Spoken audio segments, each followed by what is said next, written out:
Hello everyone, today we'll be studying about our unit 19, that is public finance. Public finance is actually government finance, how the government is spending its money, that is public expenditure, and how the government is earning its money, that is public revenue. First of all, we'll be going through public expenditure. Public expenditure is incurred by the government in various sectors of the economy such as agriculture, industry, infrastructure such as roads, railways, irrigation facilities, banking, communication, these kind of things, export import sector. And see, in underdeveloped economies or developing economies like ours, private sector is quite weak. That means it does not have the required money to invest in all these kind of facilities. Okay, so the public sector, that is the government, has to take initiative for developing these necessary infrastructure. Example: roads, buildings, railways, irrigation, power projects such as hydroelectric power projects, nuclear power projects, coal-powered electricity plants, and you can say making educational institutions, hospitals. In order to develop this infrastructure, expenditure by the government is very much essential because the private sector simply does not have that much of money. Now we will be coming to the need for public expenditure. Need is simply, you can say, why do we need to spend? I have already told you that in this paragraph, where do we spend money and why do we spend money. Okay, but we will be discussing it in a little length now. First of all, development of agriculture and industry. I have marked down most of the important points for you to understand, but you should read the complete paragraph. Okay. Agriculture and see, as we know that agriculture and industry are both linked. Agriculture provides raw material to different types of industry, and industry in turn provides capital goods. Capital goods mean simply different types of machineries and implements. In India specifically, agriculture is the core sector. Core sector, that means it employs nearly 70% of our population. So the government has to spend money on this sector because, as I said, 70% of our population thrives on it. Government needs to spend on irrigation, providing electricity, and different types of farm supplies. And similarly with the industrial sector, the government needs to invest in different types of public enterprises. You might have heard of PSUs, public sector undertakings. That is, these are essentially government factories of different types such as government steel plants, government electricity plants, and government heavy machinery industries, which make different types of machines and equipments. So the investment has to be made in agro-processing industries in case of agriculture, which is generally being suggested a way to increase or double the farmer's income. Then comes provision for public utilities. Public utilities, these are just basic amenities for leading a good life, such as clean water, transportation, electricity. Because private investment is not possible in these sector, it is actually very low. Why? Because for providing these basic amenities, we cannot charge a, can say, high price, which is generally the tendency of the private sector. It tries to make profit from whatever they do. But if you start charging very high prices for electricity, for transportation, and for water, then public will be enraged because these are the basic things and they cannot be spending all of their hard earned money on these things. That's why the government needs to invest on it. Economists such as Musgrave said that when the per capita income increases, it transforms the economy from agricultural based into industry based, because as our income increases, see, both of these things are interrelated. If you keep on depending on agriculture, your income will not increase very much, and you will have to transform into industrial sector. You have to set up new industry to give jobs to new people so that their income increases, and if their income increases, their demand for industrial goods will keep on increasing. So it is cumulative, can say, it is complementary.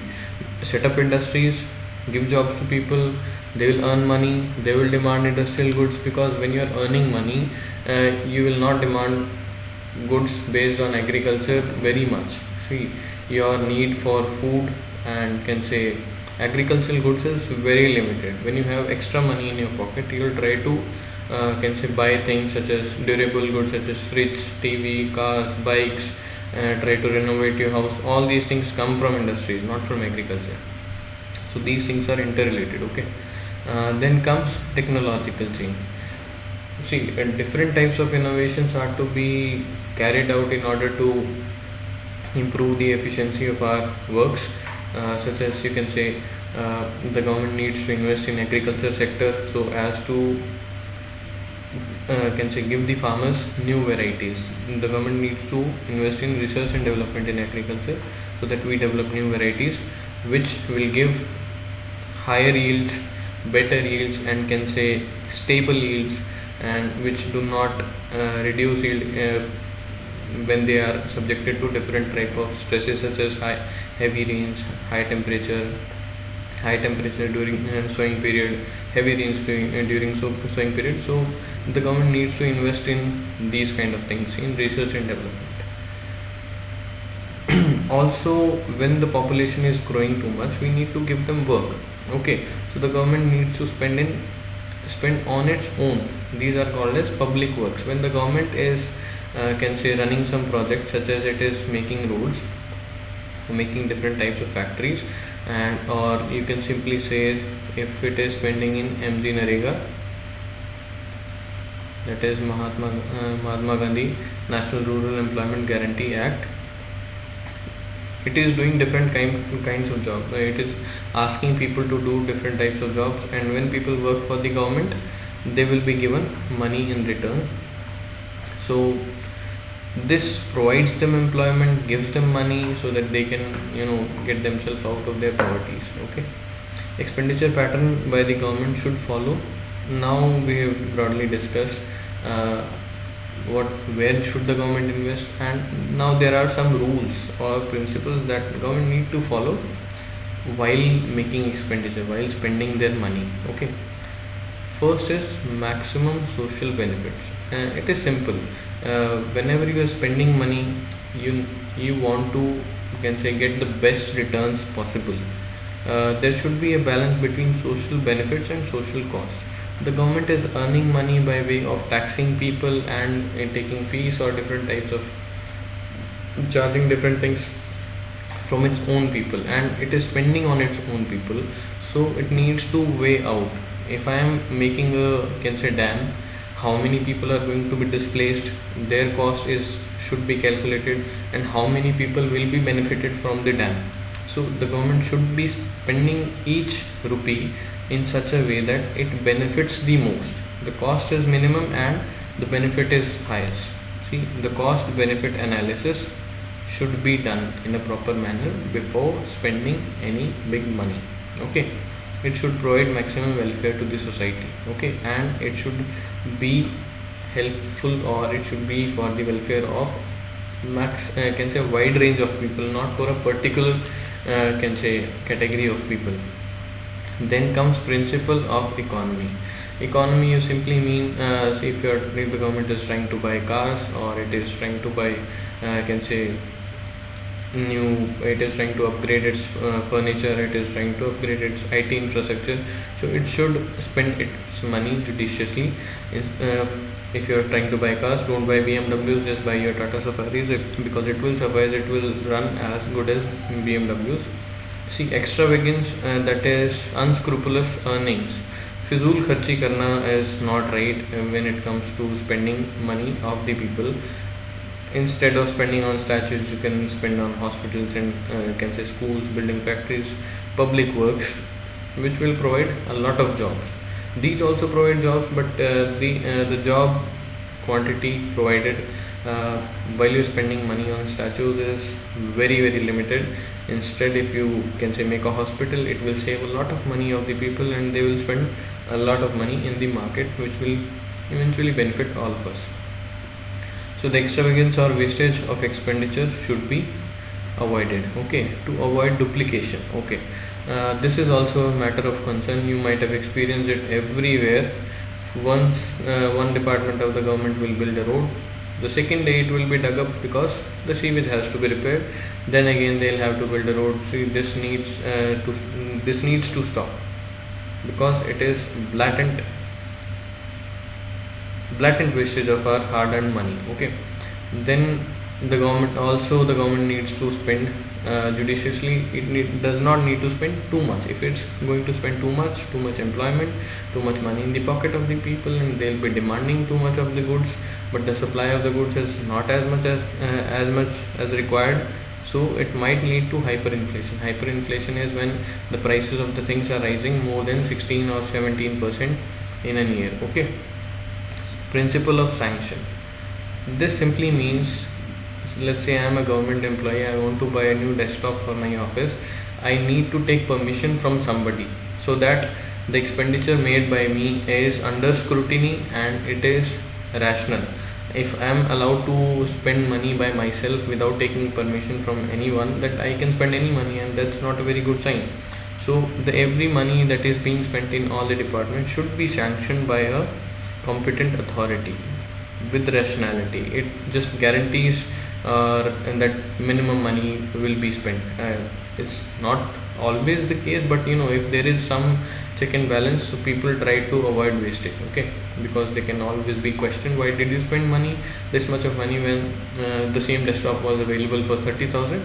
Why did you spend 1 lakh rupees on it? Okay, then comes principle of elasticity. Elasticity is the government expenditure should vary according to needs and circumstances. Okay, when there is a can say depression or recession in the economy, that means people are losing jobs, they don't have money, just like the situation there is right now when the labor is not having any money. So the government needs to spend more and more and more money, just like the finance minister has announced. They will be spending 40,000 crores on Mahatma Gandhi Narega, so that more and more people will get jobs and they will earn some money and they will be able to take care of themselves. Okay, and in case of inflation, when all of the people are having money, prices of things are rising, that is, demand is too much, supply is less. So to reduce demand, reduce the income of people. How to reduce the income of people? Just reduce the government spending. Okay, if you reduce government spending, less money is going from you to people directly, and just that simply reduces the demand. Okay, and this example here is, right now instead of spending on a new parliament building, direct cash transfer is extremely necessary. So as I said, the government expenditure should vary according to the needs and circumstances. Right now we can afford to not have a very good and efficient parliament building, and because the need of the time is the need of the moment is, we should hand over money to people directly so that they can take care of themselves and they care. Right now there is too less demand for industrial goods because people simply don't have money. There is uncertainty for the future that after 3 months or 4 months, if I'll be having a job or not. So if the government is going to give money to people directly, people will be having some, can say, confidence in the government that everything is alright, we can spend money right now, and if we spend, the stuff made by different factories will be sold. If that stuff is sold, the factory owner, the workers will get some money, which in turn keeps the wheel of the economy running. Okay, then comes principle of surplus. In good times, in normal times, the government should avoid deficit. Deficit is simply when your expenditure is greater than your earning, that is called a deficit. If in normal times, it should not happen. In the times of recession, it can happen. The government can spend more money than their earning. Now you'll be wondering where the extra money will come from. The government has different ways of getting extra money by charging, you can say, more taxes in times of need, such as when the excise duty on petrol and diesel has been increased in different states of the country. Excise duty on alcohol has been increased, so the government can earn money by using different manners. It can borrow money, it can print its own money. Okay, now coming to the second part of our lecture, that is public revenue. Okay, let me summarize first. Let me summarize the last chapter. Public expenditure, what it is, where do we spend it, what is the need. Agriculture and industry, public utilities, for getting making technological changes, and for can say providing employment to people. Principles to be followed: maximum social benefit. It should be economical. You should not be wasting your money. Principle of elasticity, that is, as per the needs you should be able to change your expenditure pattern. And principle of surplus: in normal times your earnings should be more than your expenditure. Okay. Now coming to public revenue. So now we'll be talking about public expenditure. Public revenue. How the government earns money. There are different sources, but there are two major ones, and they are classified later on. The major sources are taxes and prices for the services that the government is providing, and there are certain minor sources. First of all, let's talk about the most important source, that is taxes. Taxes are actually compulsory contributions. You will have to pay them. You cannot get past them by giving different reasons that you don't have money or so on and so on. So off, you will have to pay them. Okay, it is levied on persons or companies or corporation or businesses. Okay, the classification, there are different types of classifications. First is proportional, progressive, regressive, and digressive. I'll be telling you the meaning. Then the classification comes as direct taxes and indirect taxes, and later on one more classification comes as specific tax, ad valorem tax, and value added tax. So let's go to the first one.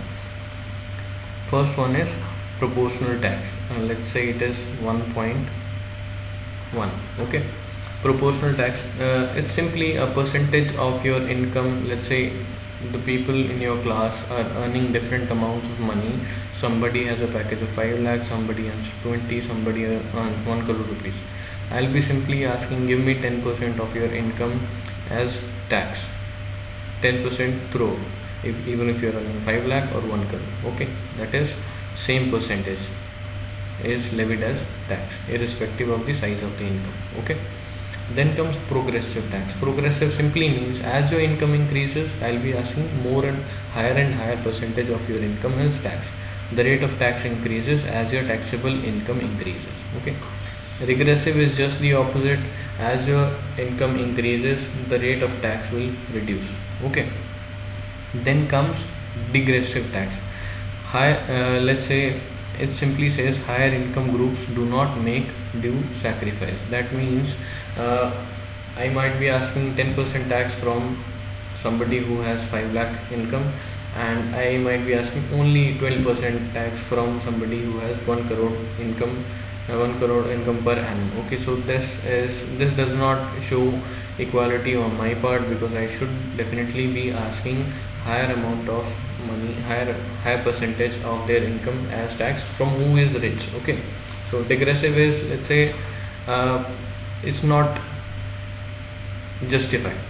Simply, it's not justified. I should be, can say, more coercive on the people who have more money. Okay, or you can say this as mildly progressive. Okay. Then comes, I'm missing a point, I think.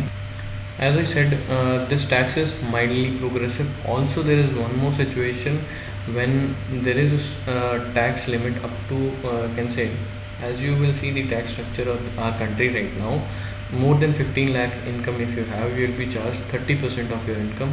But what about people having more than 50 lakhs, more than 1 crore of income per annum, more than 10 crores, and some people might have more than 100 crores of income per annum? Should I be charging 30% for all of them? It doesn't seem very right. So, this kind of system is called as digressive system. When there is a tax limit, can say tax bracket up to a certain limit of income, and above it it is same throughout. If I'm earning 15 lakh rupees per annum and I am providing 30 lakh, I am giving 30% of my income as tax, that is 4.5 lakhs, and somebody who is earning 10 crores or 100 crores, let's say if they are losing 30 crores out of their 100 crores, that doesn't show that equality or sacrifice. I am making a bigger sacrifice than the guy who is earning 100 crore rupees per annum. Okay, so this is called as digressive tax. Then comes direct tax, second classification, 2.1, and this is 2.2. Direct tax and indirect tax. Direct tax is simple. Incidence and impact is on the same person. I'll be asking for tax from you, and you will be the one who is paying it. Incidence, when I ask you for the tax. Impact, the money is coming out of your pocket. Okay, incidence and impact is the same, such as income tax. Okay, you will have to pay it, you cannot ask somebody else to pay it for you. Then comes indirect tax. I'll be starting with simple example. Okay, let's say I am making a biscuit. The cost of production of my biscuit per packet is 5 rupees, and the tax the government is charging from me is 2 rupees per packet. Plus, let's say my margin is also 2 rupees. Okay, so I'll be paying tax to the government 2 rupees per packet from my pocket. But later on, what I'll be doing is I'll be charging 9 rupees per packet from the customer. Okay, so the cost of production 5 rupees, the tax 2 rupees, and the profit 9 rupees. I'll get my tax money back. In this case, incidence, it was asked from the person who was making it. Excise duty, it is asked from the manufacturers, but the final impact of that excise duty was borne by the customers. Okay, incidence and impact is on different person. This is the case of indirect taxes. Now let's say coming to the specific tax, ad valorem tax and value added tax. Specific tax is as simply as I told you, when you are asked to pay tax for per unit of the amount you are selling or buying or anything. Okay, and when you are asked to pay tax as percentage of the value of the things you are buying. Okay, let's say stamp duty. Stamp duty is paid when you are buying a property or selling a property.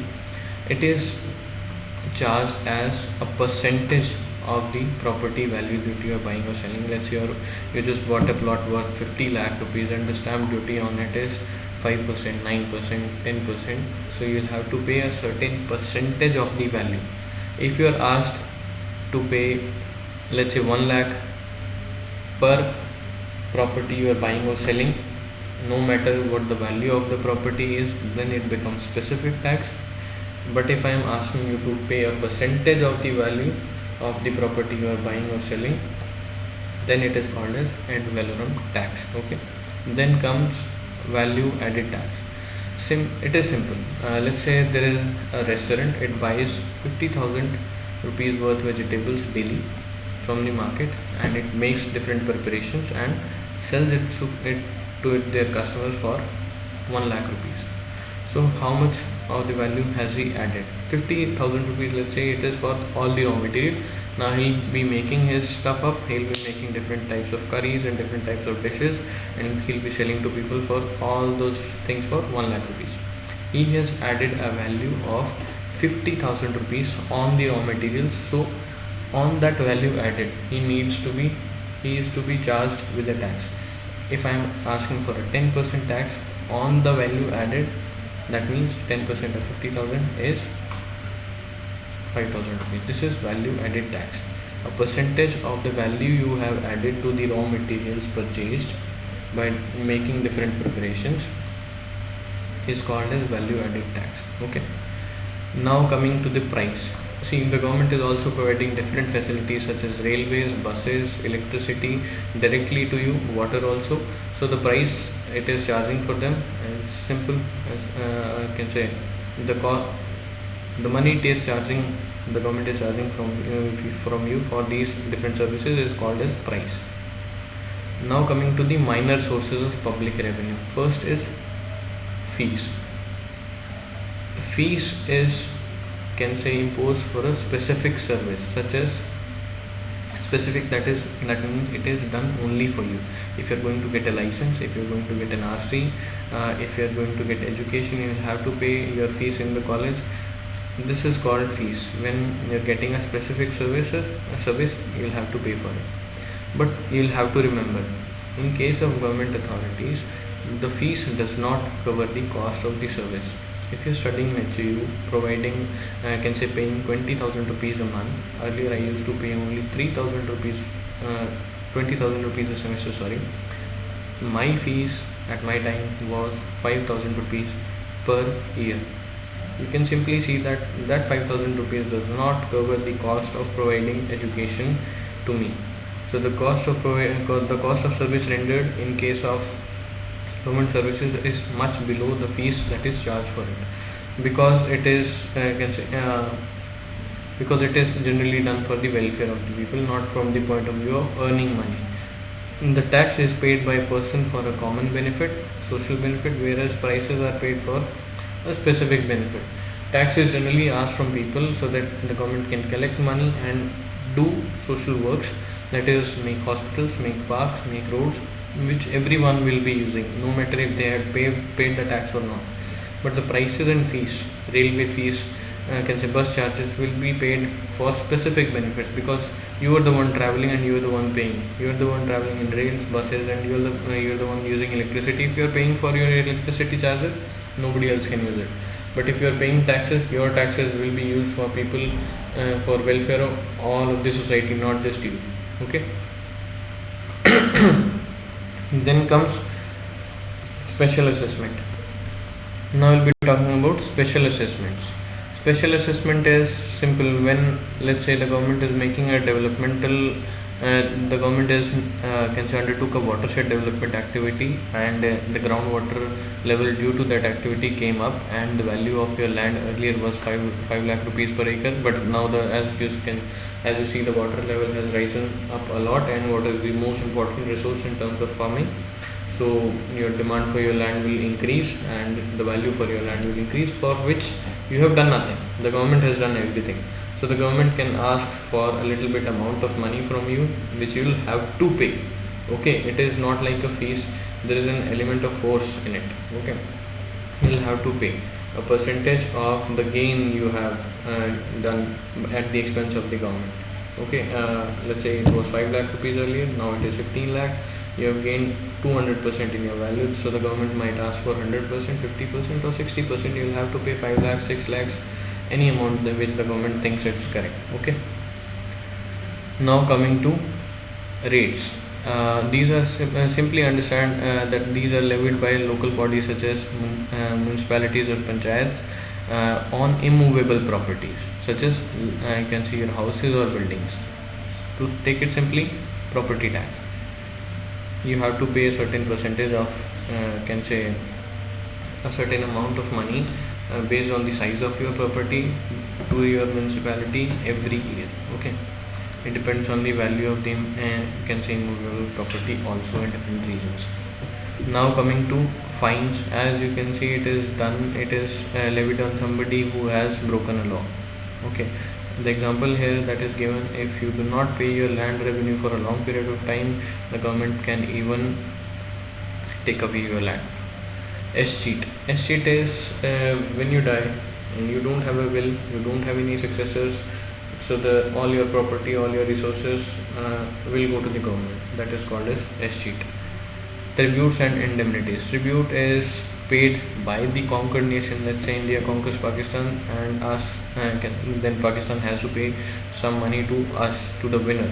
That is called as tribute. Indemnity is compensation for loss. Simply, in case of Fasal Bima, can say crop insurance. When there is a natural calamity and people lose their crop, they get some money in return. Okay, from the insurance company. This is called as indemnity.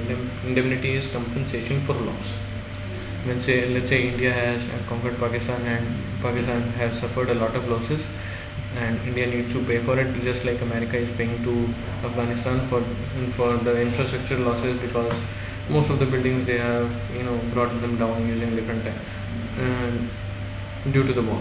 So when the winner pays losers some money for covering up their losses, that is called as indemnity.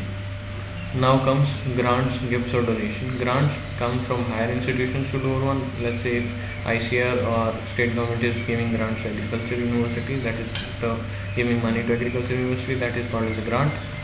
Gift is from foreign governments to domestic government in case of natural calamities. Donations can be made by anyone, me, you, everyone, for different types of purposes. Okay. Now, just like there were principles for taxation, principles for expenditure, there are some principles that need to be followed while taxing people. Principle of equality. I'll not be asking you to read both these paragraphs. Please listen to what I am saying, and that will suffice for these principles, because the clarification given in these two paragraphs is not very good. Principle of equality: horizontal equality and vertical equality. That means if two people are having same level of income, they should be charged same percentage of income. Okay, and this is called as horizontal equality. And if two people are having different income, I am rich, you are poor, then I should be charged more tax, more rate of tax, and you should be charged less rate of tax. This is called as principle of equality. Then comes principle of canon of sacrifice. This means equality of sacrifice. Okay, whenever some tax is asked from you and some tax is asked from me, I sacrifice my money and I feel the pain for it. Okay, so when a poor person is paying tax and when a rich person is paying tax, the their sacrifice, the pain they're bearing by paying the tax should be equal. Their sacrifice should be equal. They should be feeling equal pain. That is possible by case of progressive taxation. Let's say if I am a poor guy, I am having 5 lakh rupees per annum income and I have to take care of a big family, then a 10% tax would be 50,000 rupees and I'll be feeling it is a big loss. Okay, and if somebody is having 30 lakhs rupees per annum of income, and if you're asking them same 10% tax, that is 3 lakhs, then he will not feel so much of pain as much as I am feeling. He might feel that the pain equal to me at 20% or 30% tax rate. So the feeling of sacrifice should be equalized in different brackets of income. People with different income should have same feeling of sacrifice. They should feel equal amount of pain. This is possible by progressive taxation, higher taxes with higher income. Canon of certainty. Everything about your taxation should be certain. Who is going to pay how much of tax, time, amount, how should we pay it? It should be clear and easy to understand, and everybody should know it. Because if there is any kind of uncertainty, if there are any kind of loopholes, it might lead to corruption. Then comes convenience.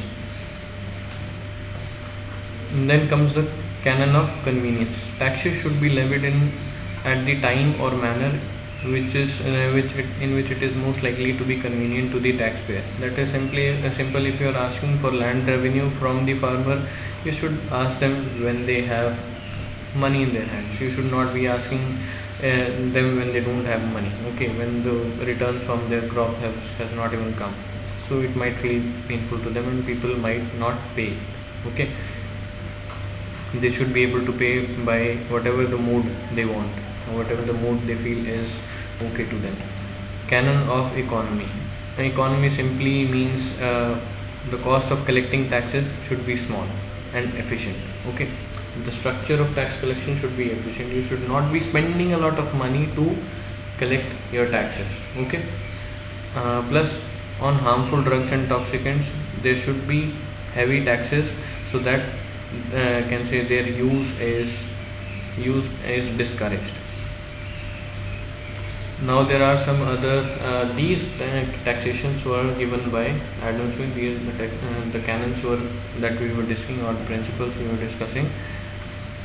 Now there were some more principles that were given by other economists later on. First one is fiscal adequacy and productivity. Fiscal adequacy, that means it should cover up the government expenditure simply. Okay, and productivity, it should leave people with with that much amount of money so that they can spend on education and their health, and you can say lead a productive life, and they can develop themselves. Principle of elasticity. In terms, let's say principle of elasticity and flexibility is more or less the same. As per the demand of the times, difficult times, easy times, we should be able to change our taxing structure.